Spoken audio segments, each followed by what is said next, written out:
سزا تو ملنی تھی۔ میرا تعلق بھارت کے ایک مشہور شہر ہتائیوں سے ہے۔ قیام پاکستان کے وقت میں BA سال اول کا طالب علم تھا اور بریلی کالج میں زیر تعلیم تھا۔ ہم 7 بہن بھائی تھے۔ والد صاحب بہت بڑے زمیندار تھے۔ زمینوں اور باغات سمیت والد نے ہر بچے کے لیے الگ الگ مکانات بنوائے رکھے تھے۔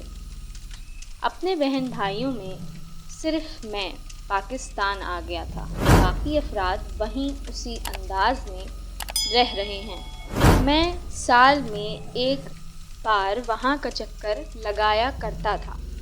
یہ واقعہ میرے تیسرے نمبر کے بھائی جمیل کے ساتھ پیش آیا۔ وہ شروع سے شکار کا شوقین تھا۔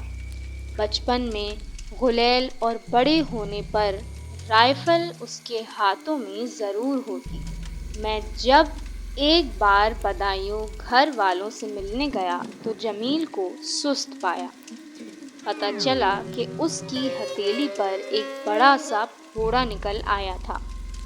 اس کی سوجن سے اس کے ہاتھ کی چاروں انگلیاں آپس میں جڑ سی گئی تھیں۔ میں نے اس کی ہتھیلی دیکھی تو بڑی تشویش ہوئی۔ بھتیجی نے بتایا کہ ابا نے اپنے اس پراسرار پھوڑے کا ہر جگہ علاج کروایا۔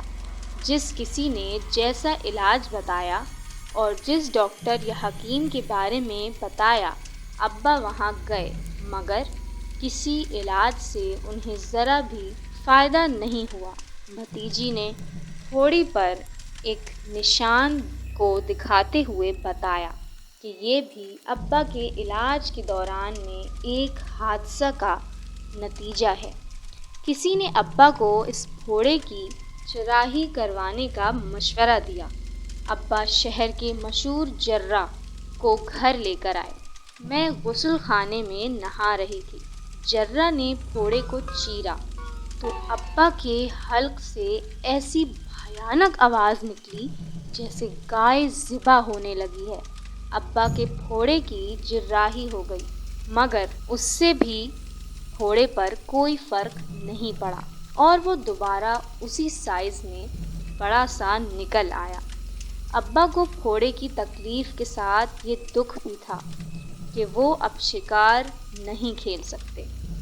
اپنے بھائی کی اس تکلیف پر مجھے بے حد پریشانی ہوئی۔ میری بڑی بہن بہت متقی اور عبادت گزار خاتون تھیں۔ وہ تہجد کے بعد لمبے لمبے وظائف پڑھتی رہتی تھیں۔ میں نے ان سے کہا، آپا، جمیل کی تکلیف اب مجھ سے دیکھی نہیں جاتی۔ وہ ہر قسم کا علاج کروا چکا ہے، صرف روحانی علاج نہیں کروایا۔ کیا آپ اس معاملے میں ان کی کوئی مدد کر سکتی ہیں؟ بہن نے کہا، تم اسے سمجھاؤ، وہ ان باتوں کو مانتا ہی کب ہے؟ جب تک کسی علاج پر ٹکا نہیں رہے گا تو پھر وہ اثر پذیر کیسے ہوگا؟ میں نے جمیل کو اس امر پر بڑی مشکل سے راضی کیا۔ میری بھارت سے واپسی کے دن قریب تھے، اس لیے باقی تفصیل مجھے پاکستان آنے کے بعد خطوط کے ذریعے ملی اور اس کی تصدیق میں نے وہاں اگلے سال جا کر خود بھی کی۔ واقعی یہ واقعہ حیرت انگیز تھا۔ میری بہن نے بھائی کی صحت یابی کے لیے کسی روحانی معالج کے بجائے خود اپنے طور پر خصوصی عبادت شروع کی اور پھر ایک ایسا واقعہ ہوا کہ جمیل پر بھی بات واضح ہو گئی کہ کوئی نادید مخلوق اس کو نقصان پہنچانے کے بھرپور کوشش میں ہے۔ ہوا یہ کہ جمیل نے اپنے گھر کے باہر ایک وسیع صحن میں اپنا کمرہ بنانے کا کام شروع کیا۔ مزدوروں نے رات دن ایک کر کے ایک کمرہ تعمیر کر دیا۔ اگلی صبح گھر والے اٹھے تو وہ کمرہ ملبے کی ڈھیر کی صورت اختیار کر چکا تھا۔ ایسا لگ رہا تھا کہ کسی نے اسے جنون کی حالت میں توڑ پھوڑ کر دہکا دیا ہو۔ جمیل نے اسے کسی دشمن کی کارروائی سمجھا۔ اس اس نے دوبارہ اسے بنوایا۔ دوسری بار بھی وہ کمرہ چوکیدار کی آنکھوں کے سامنے زمین بوس ہو گیا۔ اس مرتبہ جمیل نے اسے کاریگروں کی ناقص کارکردگی اور خراب مال استعمال کا نتیجہ سمجھا اور یہ کام دوسرے ٹھیکیدار کے سپرد کر دیا۔ تیسری بار بھی وہی حشر ہوا۔ جمیل نے 4 مرتبہ وہ کمرہ تعمیر کروایا، وہ چاروں مرتبہ زمین بوس ہو گیا۔ تب جمیل نے ہتھیار ڈال دیے اور ایک عالم سے رجوع کیا۔ انہوں نے آ کر صحن کا معائنہ کیا اور نشاندہی کرتے ہوئے بتایا کہ صحن کے آدھے حصے اور کونے میں بنے ہوئے ایک چھوٹے کمرے پر جنات کا قبضہ ہے اور وہ کبھی اس جگہ پر کمرہ تعمیر ہونے نہیں دیں گے، اس لیے کمرہ بنانے کا خیال ترک کر دیا جائے تو بہتر ہوگا۔ مکینوں کو بڑے نقصانات بھی پہنچا سکتے تھے۔ جمیل بھائی کو تب یقین آ گیا کہ واقعی ان کے پیچھے کوئی نادیدہ مخلوق ہے۔ انہوں نے عالم کو اپنے پھوڑے کے بارے میں بتایا تو اس نے کچھ وظائف بتا کر کہا کہ گھر کی کسی متقی اور پرہیزگار ہستی سے یہ وظائف پڑھوائیں، انشاءاللہ واضح اثر ہو جائے گا۔ جمیل نے سارا واقعہ بڑی بہن کے گوش و گزار کیا۔ وہ فوراً وظیفہ پڑھنے پر راضی ہو گئیں۔ وہ خود بھی جمیل کے لیے وظیفے پڑھتی رہتی تھیں۔ انہوں نے عالم کا بتایا ہوا وظیفہ بھی شروع کر دیا۔ اس رات آپا دعا مانگتے مانگتے مصلے پر ہی سو گئیں تو انہوں نے خواب میں دیکھا کہ ہمارے بڑے باغ کے ایک کونے کے ایک دروازے پر ایک بزرگ کھڑے ہیں۔ جس کونے میں وہ کھڑے ہیں وہاں ایک چبوترا بنا ہوا ہے اور بہت پرانی چھوٹی چھوٹی چند قبریں بھی ہیں۔ ہم لوگ بچپن سے وہ قبریں اور چبوترا دیکھتے آئے تھے۔ اپنے بڑوں سے سنا تھا کہ یہ چبوترا حویلی کی تعمیر سے پہلے ہی باغ میں موجود تھا۔ قبریں بھی اسی کے ساتھ ساتھ موجود تھیں۔ حویلی میں اس باغ کو بناتے ہوئے انہیں جوں کا توں رہنے دیا گیا تھا۔ میری بڑی آپا نے خواب میں اس چبوترے پر اس جگہ اس لئیم شئیم بزرگ کو کھڑے دیکھا۔ میری آپا نے پوچھا، آپ ہمارے باغ میں کیا کر رہے ہیں؟ انہوں نے جواب دیا، میں اپنے بچوں کی حفاظت کر رہا ہوں۔ تمہارا شکاری ان پر نشانے بازی کرتا رہتا ہے۔ اس نے ایک مرتبہ فائر کر کے میرے بچوں کو زخمی کر دیا تھا۔ میں نے اسے اب ایسی سزا دی ہے کہ وہ شکار کے قابل نہیں رہا۔ اگر میرے بچے مر جاتے تو میں انہیں کبھی زندہ نہیں چھوڑتا۔ آپا کی اچانک آنکھ ہی کھل گئی۔ وہ اٹھ بیٹھی اور اپنے پلنگ پر جا کر لیٹ گئیں۔ پھر پریشانی میں ساری رات نہ سو سکیں۔ صبح جمیل کو بلایا۔ وہ آیا تو اسے پاس بٹھا کر پیار سے پوچھا، جمیل بالکل سچ بتاؤ کہ تم نے کبھی کسی چبوترے کے پاس نشانہ بازی کی تھی؟ جمیل نے بتایا کہ اس نے کچھ عرصے پہلے باغ میں چبوترے کے پاس کچھ دھندلے دھندلے سائے دیکھے تھے۔ سپہر کا وقت تھا۔ اس نے بلا سوچے سمجھے ان پر فائر کھول دیا تھا، مگر جب وہاں جا کر دیکھا تو وہاں کچھ بھی نہیں تھا۔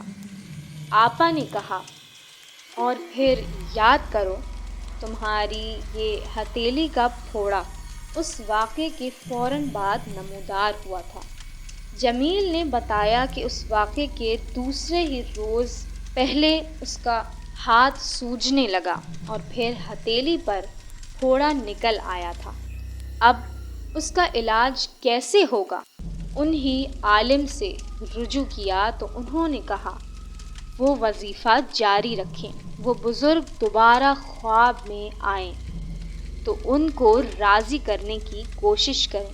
وہ یقیناً جنات کے قبیلے سے تعلق رکھتے ہیں اور اس سلسلے میں وہی اس کا توڑ بتا سکتے ہیں۔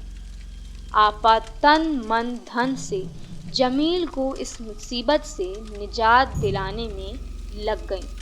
دوسری بار تقریباً 2 ماہ بعد وہ بزرگ انہیں خواب میں ایک بار پھر دکھائی دیے۔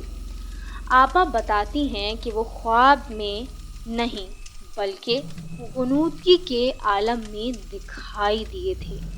آپا نے ان سے رو رو کر جمیل کے لیے معافی طلب کی۔ بزرگ نے جواب دیا، یہ کام میں نے جس سے کروایا تھا وہی اس کا توڑ جانتا ہے۔ وہ فقیر مراد آباد کے ایک ہوٹل کے آس پاس ملے گا، اسے ڈھونڈیں اور اس سے علاج کروا لیں، مگر سزا تو اسے ضرور ملے گی۔ کیسے ملے گی یہ جاننا بڑا مشکل تھا۔ آپا جب اس غنودگی کی کیفیت سے نکلیں تو بہت پرجوش تھیں۔ انہوں نے اگلے ہی روز جمیل کو ساتھ لیا اور مراد آباد چلی گئیں۔ کئی ہوٹلوں کے چکر کاٹے، بالآخر ایک ہوٹل کے پاس ایک فقیر دکھائی دیا جو غیر معمولی قد کاٹ کا تھا۔ آپا تو اسے کیا پہچانتی، اس نے خود قریب آ کر کہا، آ گئے تم دونوں، تمہیں دوا چاہیے نا؟ آپا نے فوراً ہاتھ بڑھایا۔ اس نے جیب سے پڑیا نکالی اور کہنے لگا، اس کو دودھ میں ڈال کر اسے پلا دینا، مگر اسے سزا تو بہرحال ملے گی، یہ بہت شکاری بنتا ہے نا۔ آپا اور جمیل ہکا بکا کھڑے رہ گئے۔ وہ دوا کی پڑیا آپا کے ہاتھ میں تھما کر بھیڑ میں کہیں گم ہو گیا۔ گھبرا کر آپا نے پہلا کام یہی کیا کہ اس پڑیا سے جو مٹی کے رنگ کا سفوف نکلا اسے دودھ میں گھول کر جمیل کو پلا دیا۔ دوسرے روز ہی پھوڑے کی سوجن اترنا شروع ہو گئی اور ہفتے کے بعد پھوڑا ہتھیلی کی کھال پر جم کر خشک ہو گیا۔ سب لوگ بے حد خوش تھے کہ اس بلا سے نجات ملی، مگر سزا تو بہرحال جمیل کو ضرور ملنی تھی۔ یہ سزا کیسی تھی اس کا علم تقریباً سال بعد ہوا، جب جمیل نے پھر سے شکار کے لیے رائفل ہاتھ میں لی تو کچھ دیر بعد اس کی ہتھیلی پر کھجلی ہونے لگی اور اگلے روز پھر وہی منحوس پھوڑا اپنی پوری آب و تاب کے ساتھ ہتھیلی پر جم کر نکل آیا۔ جمیل نے ایک ہفتے تک تکلیف سہی، پھر وہ پھوڑا پہلے کی طرح اپنے درد اور سوجن سمیت غائب ہو گیا۔ اس واقعے کے بعد کئی بار بھارت گیا میں جمیل کی ہتھیلی پر وہ پھوڑا دکھائی نہیں دیا۔